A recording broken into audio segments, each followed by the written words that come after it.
Сәлем достар, сізбен бірге адвокат Таир Насханов. Бүгін біз өзіңізді адал емес риэлторлардан қалай қорғауға болады тақырыбы туралы әңгімелесеміз. Осы видеоға лайк қойып, менің каналыма жазылыңыз. Біздің елде жылжымайтын мүлікті сату және сатып алу алаяқтықтың әртүрлі формаларымен өте жиі байланысты. Ақшаны жоғалту ғана емес, сонымен қатар мүлде үйсіз қалу қаупі бар. Өкінішке орай, Қазақстанда жылжымайтын мүлік қызметінің мемлекеттік лицензиялау жоқ. Сондықтан адал емес риэлторлардан қалай қорғаудың қажеттілігі туғызады. Жалпы, жылжымайтын мүлік мамандары немесе риэлторлар үшін жалғыз сапа белгісі жарнама берушінің профилінде көрсетілген Қазақстанның біріккен риэлторлар қауымдастығына КБР-қа мүшелік болу саналу мүмкін. Қауымдастық тәжірибе стандарттарын және оның барлық мүшелері сақтауға міндетті этикалық кодексті әзірледі және енгізді. Біріншіден, жарнаманың авторлары туралы барлық ақпаратты 2 рет тексеру қажет. Тіпті бір қарағанда бәрі керемет болып көрінсе де.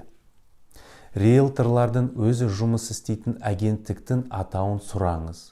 Компанияның кеңсесіне қоңырау шалыңыз. Ең жақсы нұсқа компанияның кеңсесіне бару және оның бар екеніне көз жеткізу. Екіншіден, келісім шартқа қол қоймас бұрын барлық тармақтарды мұқият оқып шығыңыз. Риэлтор сізге шарттың екінші данасын беруге міндетті. Риэлторлық компания сыйақы алған кезде бухгалтерлік құжаттарды беретіндігіне назар аударыңыз. Чек, шот-фактура, орындалған жұмыстар актісі. Егер компания келісім шартсыз жұмыс істейтін болса, онда ондай тұтынушыдан кем дегенде сақ болу керек. Әрқашанда компания жұмысының заңдылығын растайтын құжаттарды, серіктестік риэлторларының кәсіби деңгейінің сертификаттары және КБР-қа да мүшелік туралы куәлікті сұрауды ұмытпаңыз. Егжей-тегжейлерге мұқият болыңыз. Үшіншіден, риэлторлар сізді белгілі бір түпнұсқалармен қамтамасыз ету қажеттілігі туралы қанша талап етсе де және сендірсе де, ешқандай жағдайда сол түпнұсқаларды бермеңіз. Сіз әрқашан олардың нотариалды көшірмелерін жасай аласыз.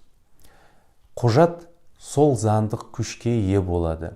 Риэлтор жұмысының деңгейіне қажет. Жалпы, қол қоймас бұрын келісім шарт сіздің тұтынушылық құқықтарыңызды бұзбайтындығына көз жеткізіңіз.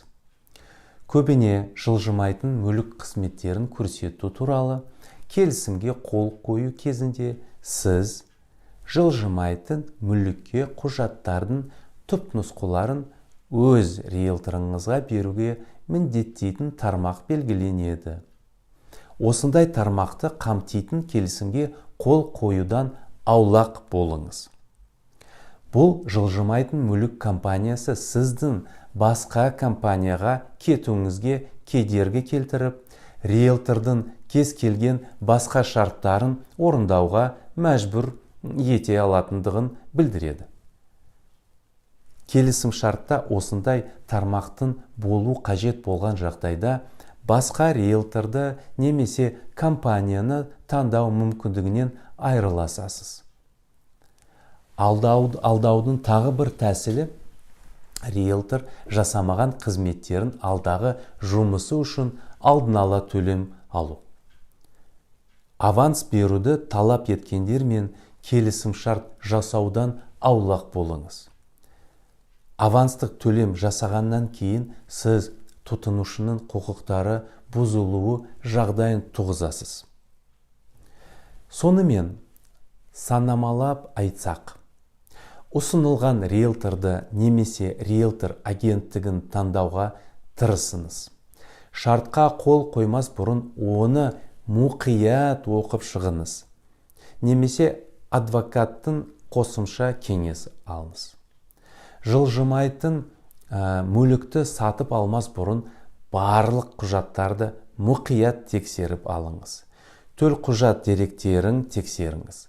Құжаттардың шыққан жерін нақтылаңыз.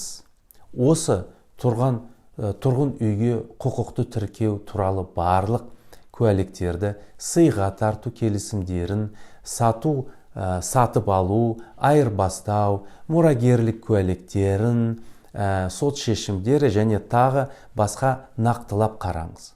Сенімхатты риэлторға қажет болған жағдайда ғана беріңіз.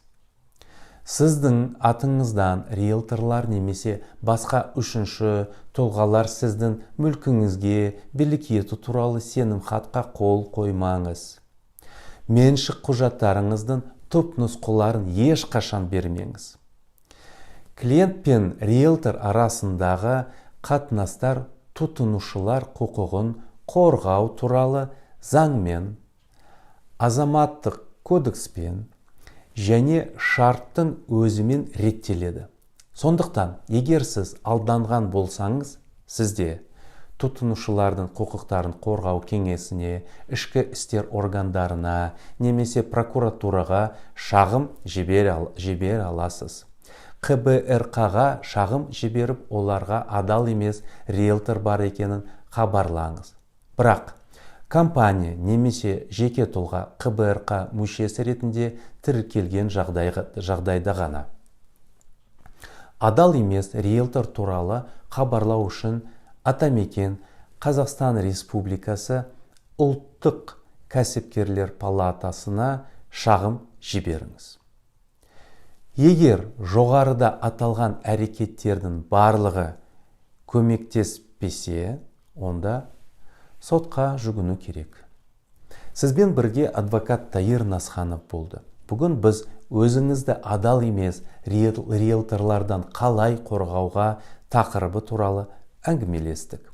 Осы видеоға лайк қойып, менің каналыма жазылыңыз.